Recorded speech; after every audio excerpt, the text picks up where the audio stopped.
Os temas importantes de Brasília na retomada do chamado recesso branco, a política na Paraíba e as alianças dos republicanos na base do governo e possivelmente até diálogos com a oposição.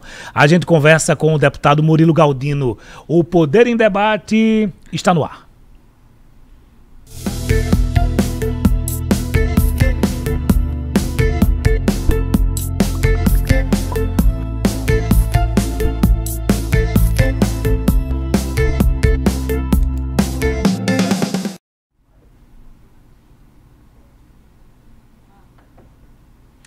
Deputado Murilo Galdino, obrigado por aceitar o convite para participar de mais um episódio aqui do Poder em Debate. É um prazer recebê-lo, muito obrigado, viu? É um prazer meu, parabéns aí pela essa iniciativa, parabéns por essa qualidade tão grande no podcast paraibano. Reconheço o seu trabalho, a Paraíba reconhece, então parabéns a você, Vitor, parabéns a todos que estão fazendo aí o Poder em Debate, por discutir uma boa política na Paraíba e no Brasil. Retomada dos trabalhos na Câmara, já com marcha dos prefeitos. A gente teve uma parada aí, o chamado recesso branco, missões em Nova York, teve deputados na China, na Rússia com Lula.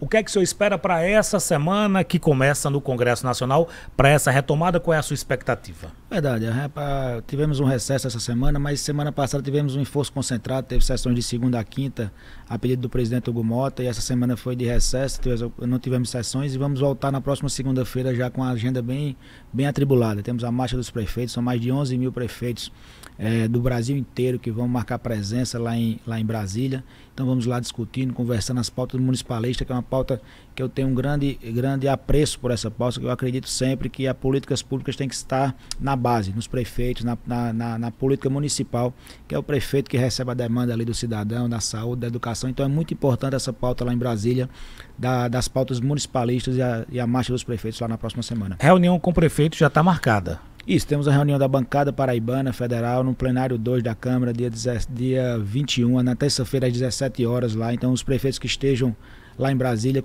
façam presente para nós conversarmos um pouco sobre as pautas municipalistas da Paraíba. O senhor continua como coordenador da bancada, foi eleito o ano passado, continua, mas parece que tem um impasse entre o senador veneziano e o deputado Mercinho. Ambos querem a coordenação da bancada. Tem alguma solução para isso e se tem expectativa de solução já nessa semana? Verdade, Vitor. Eu fui eleito para estar como coordenador da bancada federal no ano passado, até a indicação das emendas que estão acontecendo agora no começo do ano.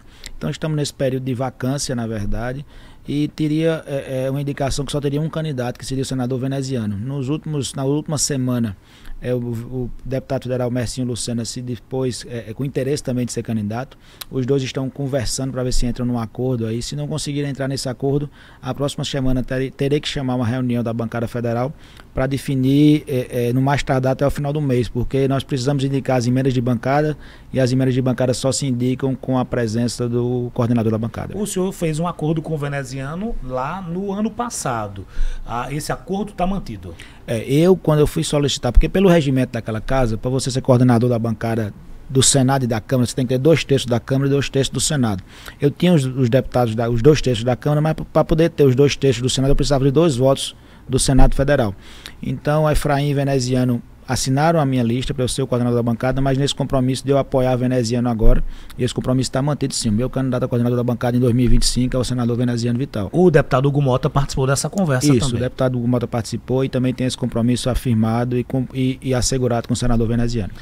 Dá para fazer uma avaliação desse início de presidência de Hugo Mota no comando da Câmara dos Deputados? A gente vê ele o tempo todo sempre muito pressionado, o PL tem uma agenda, o governo tem uma agenda. Dá para fazer uma avaliação? Não é fácil estar ali onde Hugo Mota está hoje, ali num país polarizado como nós temos hoje. Então qualquer agenda que nós discutimos na Câmara Federal vira uma guerra de forças entre os dois lados da polarização que hoje existimos. E hoje tivemos os dois lados que votaram em Hugo. Hugo teve quase a unanimidade daquela casa para ser presidente. Então é normal que ele sofra pressão, tanto da esquerda como da direita. O que eu venho destacando na atuação do presidente Hugo Mota é que ele está muito tranquilo em relação a não sofrer pressões da extrema direita e da extrema esquerda. Eu acho que isso é que prejudica a discussão naquela casa. Temos que respeitar a direita, a esquerda, o centro, todos que fazem os poderes daquela casa. Mas eu acho que o Hugo tem que se centralizar nos assuntos que são importantes para o Brasil, para o desenvolvimento do Brasil, para a educação, para a cultura, para a saúde, para a distribuição distribuição de renda, projetos importantes como o governo federal mandou da isenção do imposto de renda, do Plano Nacional de Educação, que ele botou a Tabata Amaral como presidente. São assuntos que vai unir o Brasil pelo desenvolvimento e pela melhor qualidade de vida do nosso povo. Agora, as pautas que a extrema-direita quer, que a extrema-esquerda quer, o presidente Hugo Mota está bem vacinado para não colocar esse alimento, mesmo a pressão que ele possa sofrer, a pressão que for, mas ele não vai colocar isso em votação. Aproveitar que o senhor continua na coordenação da bancada, surgiu uma informação de que o presidente Lula estaria na Paraíba essa semana, coincidência inclusive com a data de inauguração do Centro de Convenções lá em Campina Grande. O senhor chegou a receber alguma agenda? O Planalto lhe procurou como coordenador da bancada? Como é que ficou isso? Eu soube que essa agenda estava sendo montada, mas foi divulgada sem da divulgação oficial e de antemão já foi cancelada. Então o presidente Lula não estará aqui na próxima quarta. Essa agenda foi cancelada antes de ser anunciada oficialmente. Sim. Não estará aqui e a expectativa é que essa agenda seja remarcada para outra quarta, dia 28. Mas eu não recebi a comunicação oficial ainda. Está só sobre a análise ainda do cerimonial do presidente Lula. Trazer alguns temas locais. A gente teve aí uma fotografia de Adriano com Efraim, senador, o ex-senador Efraim Moraes. E aí isso aí estabeleceu-se um debate. O Republicanos, o deputado Adriano, o deputado Murilo podem fazer um movimento para as oposições. Efraim Filho, inclusive, fez um aceno, mais um aceno, convidando o Adriano, convidando o Murilo e o Republicanos. Como é que está essa relação desse bloco, um bloco que é o maior partido do Estado, com as oposições e pontualmente com o senador Efraim Filho na disputa para o governo? Vitor, eu penso da cidade de diferente forma que você está dizendo. Eu acredito que os Republicanos hoje tem 3 deputados federais, 9 deputados estaduais com a chegada do deputado estadual Felipe Leitão aos Republicanos. E nós tivemos um comportamento de muita lealdade, de muita fidelidade a todos esses grupos que estamos apoiando. Eu acho que os Republicanos têm a convicção de vai permanecer na base aliada do governador João Azevedo, reconhece a liderança e capitaneação dessa situação toda pelo governador João Azevedo, mas só queríamos que mostrasse um pouco, que visse um pouco da nossa história, da nossa lealdade, da nossa forma de fazer política. Hoje, o Republicanos votou no prefeito Cícero Lucena na sua eleição e na sua reeleição, sem participar da chapa e sem fazer exigências. O Republicanos votou na eleição do governador João Azevedo, na sua eleição e na sua reeleição, também sem participar da chapa. Então, hoje, o Republicanos quer participar da chapa de maneira mais ativa. Hoje, pleiteia a vaga de governador na chapa de 2026. Isso não é uma condição sine qua non, mas pleiteia sim essa vaga. Tem o presidente Hugo Mota, que não se diz nem que sim nem que não, e tem o presidente Adriano Galdino, que diz a todo canto que quer ser candidato a governador, está rodando o estado, e uma das suas grandes amizades é o senador Efraim. Eu acredito que tem que olhar essa ligação que nós temos com o senador Efraim, não só da questão de a gente sair para ir para a oposição, e sim de ser um trunfo maior, porque sendo um candidato dos Republicanos, nós teríamos mais facilidade de atrair a oposição, de atrair o senador Efraim para votar nesse candidato dos Republicanos, que seria um candidato da base do governador João Azevedo, mas que teriam essa cereja do bolo, que seria trazer o senador Efraim ou alguma parte da oposição para votar nesse candidato. Por quê? Porque nós votamos no senador Efraim para ser senador. Então acredito que na hora que o candidato dos Republicanos fosse o candidato da base do governador João Azevedo para ser o candidato a governador, teria mais fácil de abrir essa conversação com o senador Efraim para vir apoiar esse candidato. O senhor está invertendo a lógica aí, porque a oposição diz o seguinte: vamos jogar parado, esperar a base do governo brigar e alguém da base vai para a oposição. O senhor está invertendo a lógica, está dizendo, se o candidato da cabeça da chapa for do Republicanos, a defecção seria da oposição para a base do governo, é mais ou menos isso. Eu não posso falar pelo União Brasil, não posso falar pelo senador Efraim, mas eu acredito que tendo um candidato do Republicanos, como a gente votou no senador Efraim para o Senado e o mandato dele dura-se 8 anos, é mais fácil de termos uma conversa, temos uma relação muito próxima com o senador Efraim, com o senador Efraim pai, com todos que fazem aquele grupo, porque nós participamos da eleição do senador Efraim no mandato que ele está hoje. Então eu acredito que tendo o candidato do Republicanos, é mais fácil o Republicano se aproximar e ter sim uma aproximação do União Brasil, do senador Efraim, porque nós já temos essa parceria, essa conversa. Não estou dizendo a você que teve essa conversa já. Eu acredito que é mais fácil de se conversar, porque temos uma amizade, temos uma aliança que já foi desde o ano passado. Como é que fica a relação do Republicanos com o Progressistas, que tem 2 pré-candidatos, Lucas Ribeiro, Cícero Lucena, fazendo pré-campanha também. Num cenário como esse, da cabeça de chapa do Republicanos, como é que seria resolvida essa situação com progressistas? Não, eu acredito que tem que se conversar, tem que ser conversado. O Progressistas hoje tem todo o direito do mundo de estar pleiteando a sua indicação à cabeça de chapa. Tem o prefeito Cícero Lucena, tem o Lucas Ribeiro, que ele assume naturalmente o governo, caso o governador João Azevedo decida sair do cargo com a secretária do Senado. Mas ele assumiu o governo, não dá a obrigatoriedade dele ser candidato ao governo. Ele dá a obrigatoriedade de assumir o governo e passar até o final de 2026 como governador. Mas não obrigatoriamente teria que ser o candidato a governador.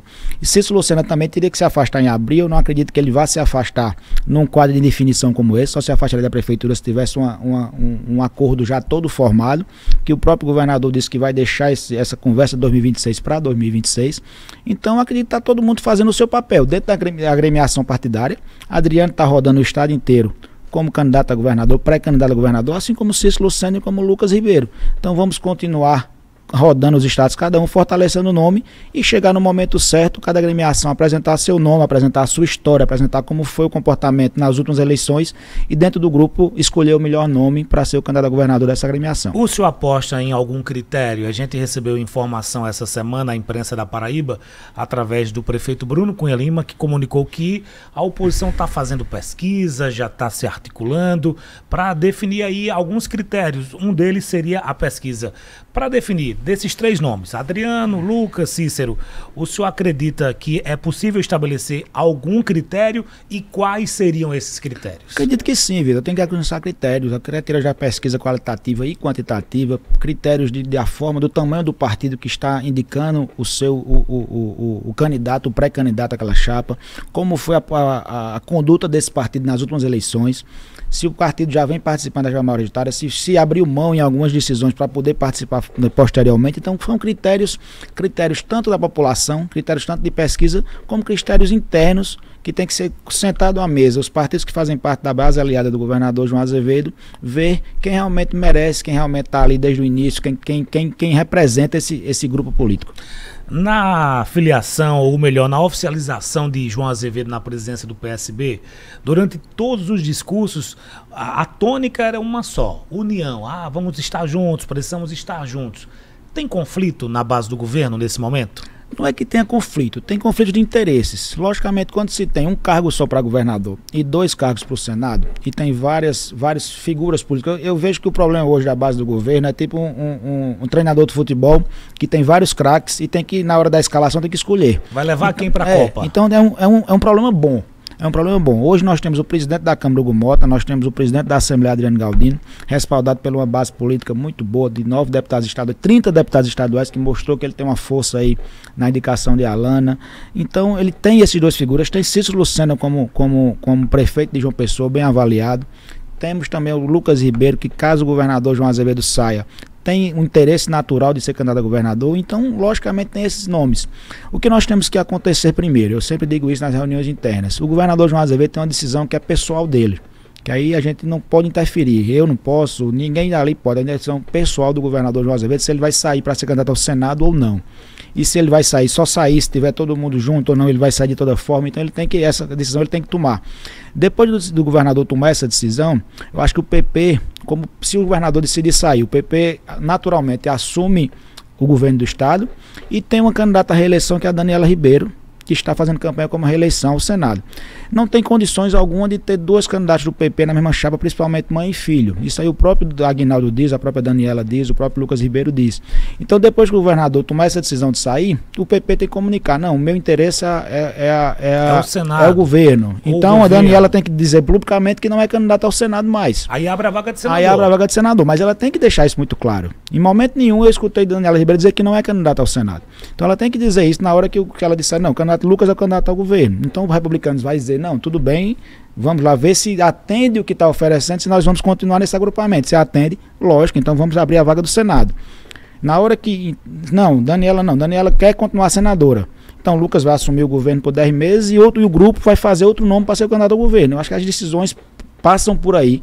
São 2 decisões iniciais que tem que ser tomada, do governador João Azevedo e do PP, para depois o agrupamento, dentro dessa costura, ver. Se o governador dizer que não vai sair, vai ficar no cargo, Então pronto, aí fica o quê? Fica o Daniela, teoricamente, já seria candidata à reeleição e ficaria 2 vagas, o PSB e o Republicanos pleiteando o governo do estado e a outra vaga do Senado.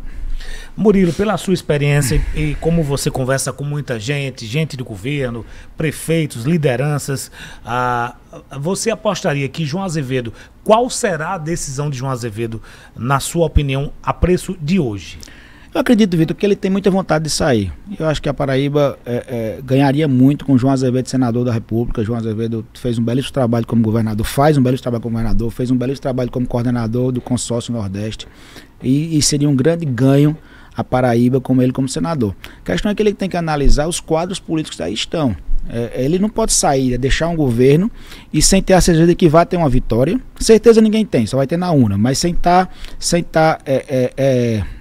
pelo menos asfaltado uma vitória para ele, um caminho para essa vitória. Então ele tem que ver, tem que tomar essa decisão internamente, conversar com os partidos da base aliada, porque nós temos aí o senador veneziano, que está em campanha, que tem muitos prefeitos aliados do governador João Azevedo, que já tem um compromisso firmado com o veneziano. Então o governador teria que chamar esse pessoal e dizer, pessoal, o projeto aqui nosso é esse, eu só vou sair se vocês desmancharem o compromisso com o veneziano. E tem que ser barba, cabelo e bigode? Barba, cabelo e bigode. Você acha que tem clima para isso ainda? Eu não sei, teve essa questão na eleição passada, muita gente perguntou, mas o republicano votou em 2 lados, mas na época que a gente tomou a decisão, o senador Efraim estava na base do governo, estava na base do governo. Então, e foi consultado o governador João Azevedo na época, e o governador permitiu essa conversa porque não tinha definido. O Aguinaldo Ribeiro não tinha essa definição que seria senador ou não estava pré-martido. Então, depois que o republicano deu a palavra e fechou o compromisso com o Efraim, foi pedir aos republicanos que tu voltasse atrás. Então a maneira que nós fazemos política, tanto eu como Adriano, como o presidente Hugo Mota, não permite essa situação.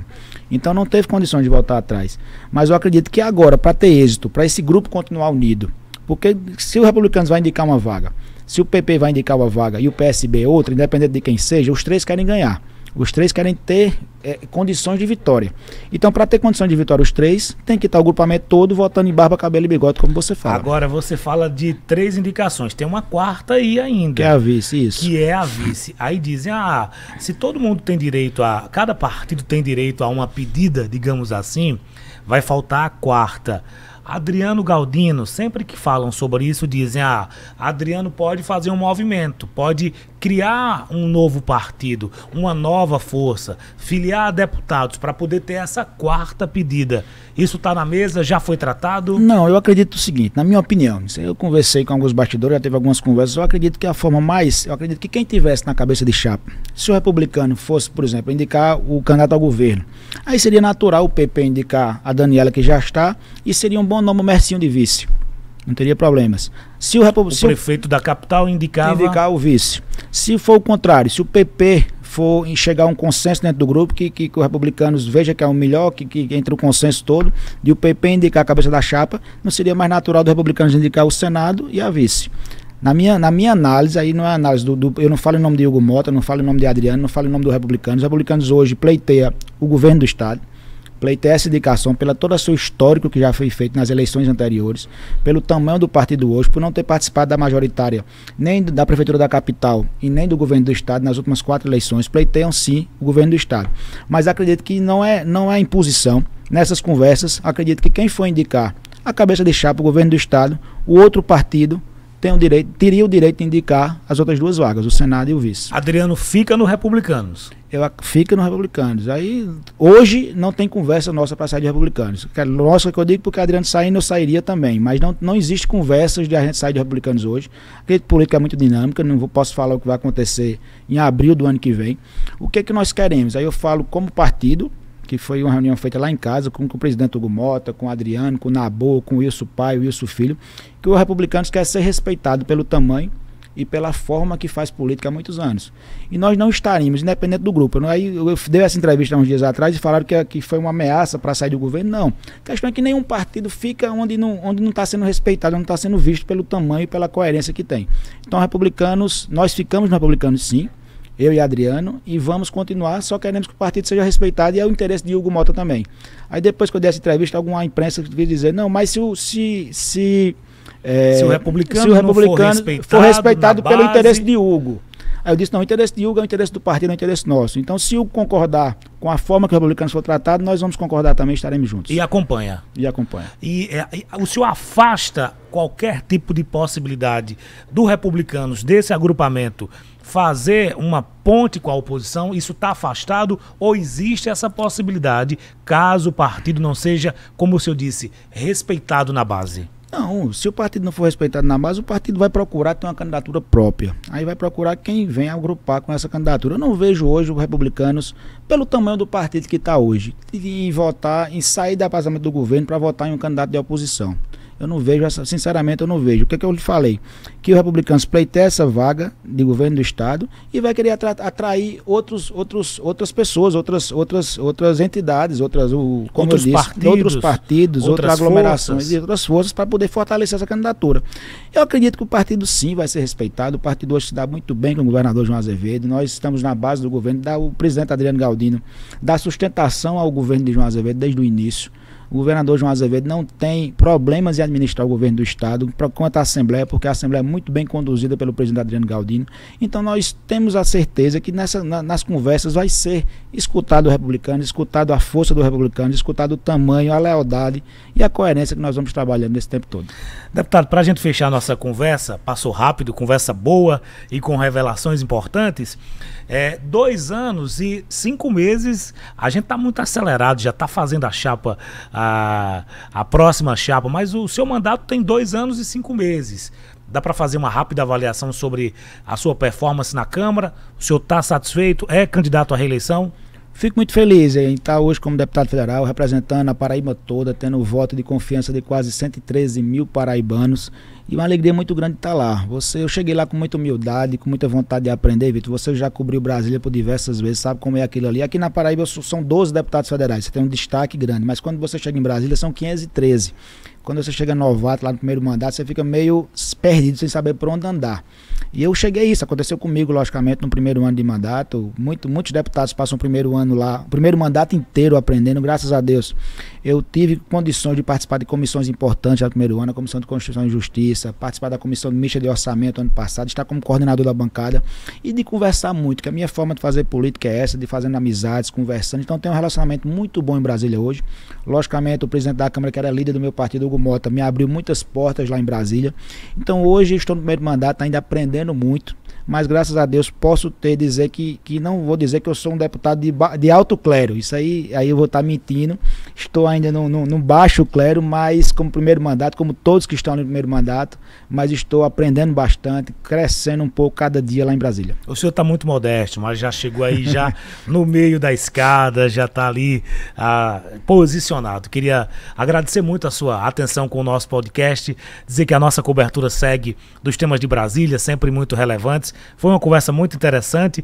Muito obrigado por sua participação nesse episódio. Eu que agradeço, parabenizar mais uma vez a você, a todos que fazem o Poder em Debate. Deixar aqui meu Instagram para quem quiser seguir, é Murilo Galdino PB, @MuriloGaldinoPB, acompanhar um pouco do nosso trabalho. E semana que vem, Vitor vai estar lá, a Marcha dos Prefeitos lá em Brasília, com muita novidade, muita coisa boa. Então vamos juntos fazer uma Paraíba melhor e mais justa para todos, como diz Adriano Galdino. A gente conversou com o deputado Murilo Galdino nessa conversa franca, em mais um episódio do Poder em Debate. Compartilhe esse link, mande nos seus grupos de WhatsApp, é sempre um prazer contar com a sua audiência. Muito obrigado e até o próximo episódio. Você vai dar uma zoadinha.